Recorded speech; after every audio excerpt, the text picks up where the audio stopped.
Alors bonjour à tous, aujourd'hui nous sommes très heureux de vous annoncer la sortie d'un nouvel ouvrage. Il s'agit ni plus ni moins du commentaire sur l'Évangile selon saint Matthieu par le père Alphonse Gratry. Alors avant de démarrer, nous pouvons introduire sur qui est le père Alphonse Gratry. De son nom complet, le père Alphonse Joseph Auguste Gratry. Donc c'est un prêtre catholique et philosophe français qui est né à Lille le 30 mars 1805 et est mort à Montreux le 7 février 1872. C'est un, c'est un personnage assez illustre puisqu'il fut l'une des figures les plus marquantes du monde intellectuel catholique du XIXe siècle. Il fut d'ailleurs le restaurateur de l'Oratoire de France et c'est un auteur prolifique. Ce ne sera pas le seul ouvrage que vous verrez dans notre maison d'édition et sur notre chaîne. Alors, évidemment, l'évangile selon saint Matthieu, vous le connaissez, mais nous allons quand même introduire le personnage de Matthieu de façon très simplifiée. Donc saint Matthieu, autrefois appelé Lévi, était un fonctionnaire de Capharnaüm que Jésus appela afin de le suivre. Donc il répondit à l'appel et abandonna son poste de collecteur d'impôts pour Rome afin de devenir disciple du Christ. Apôtre, il deviendra le premier évangéliste avec son évangile synoptique et canonique. Et la tradition nous rapporte qu'il évangélisa l'Éthiopie, où il termina sa vie en martyr du fait de la persécution de Fulvien. Alors dans cette œuvre que nous rééditons aujourd'hui, eh bien vous avez les deux tomes, puisque ce commentaire se fait en deux tomes, qui sont parus en 1863 et 1865, et parcourt de façon complète l'ensemble donc de l'Évangile selon saint Matthieu. Chaque chapitre est accompagné par plusieurs commentaires détaillés par le père Alphonse Gratry. Donc, vous savez que au départ, nous avions commencé par rééditer les œuvres de saint Thomas d'Aquin, qui sont des commentaires sur les Saintes Écritures.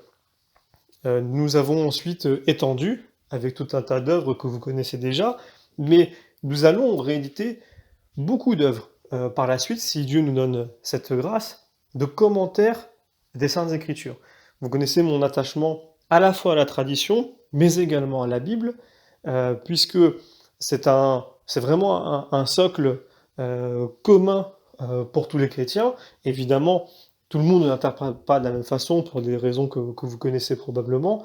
En tout cas, je sais que aujourd'hui, beaucoup de gens ont envie de lire la Bible et n'ont pas toujours les outils pour le faire, puisque, qu'on le veuille ou non, lire la Bible seule amène à tout un tas de dérives. Non pas qu'il n'est pas possible de grandir avec la Bible si on n'est pas, entre guillemets, accompagné, mais la Bible ne se lit pas seule, elle se lit en Église. Et elle se lit donc par l'intermédiaire aussi de la lumière de l'enseignement de l'Église, du magistère et de la tradition.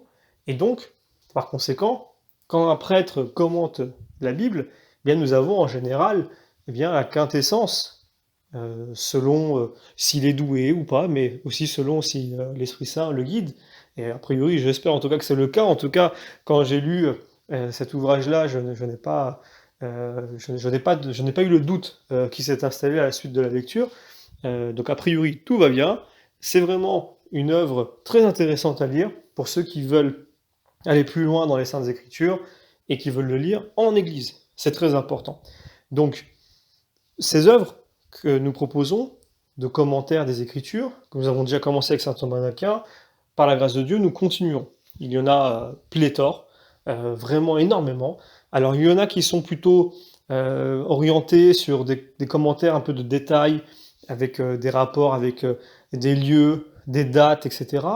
Pour l'instant, ce n'est pas une priorité. La priorité, c'est plutôt ce qui va parler au cœur, ce qui va parler à l'âme, ce qui vraiment va nous nourrir, ce qui va nous permettre d'avoir une plus grande compréhension. Et comme je le dis toujours, et je le répéterai à chaque fois, quel est l'intérêt de mieux connaître les Saintes Écritures?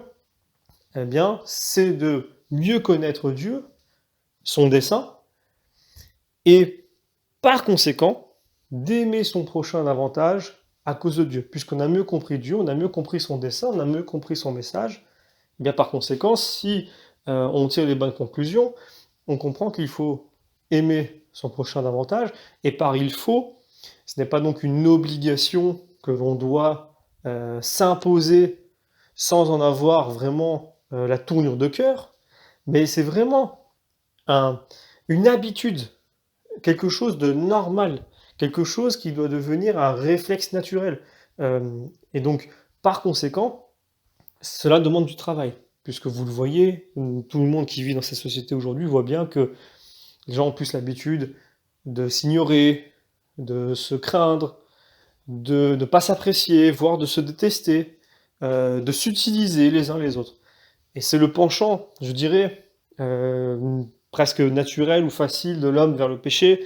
Et ce qui explique ça, c'est évidemment l'absence de l'amour de Dieu dans le cœur.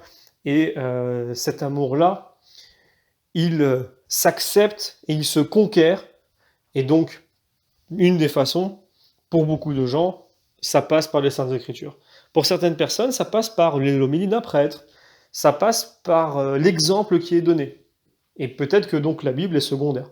Donc il faut pouvoir accepter qu'il y a tout un tas de chemins qui mènent à Dieu, et que parmi ces chemins, il y a le fait de pouvoir aborder les Saintes Écritures d'une manière convenable. Et donc c'est pour cette raison aussi que nous proposons donc ces commentaires, et également pour ceux qui ont déjà la foi, simplement qui souhaitent approfondir ou qui souhaitent avoir un regard différent, eh bien ce sont des ouvrages qui sont très intéressants. Donc, comme toujours, nous sommes très heureux de vous présenter ces ouvrages-là, et nous espérons pouvoir en publier davantage. Nous vous remercions pour toutes les interactions que vous avez avec nous, les messages, les mails, les likes, les partages, etc. Et je vous donne rendez-vous pour la prochaine parution.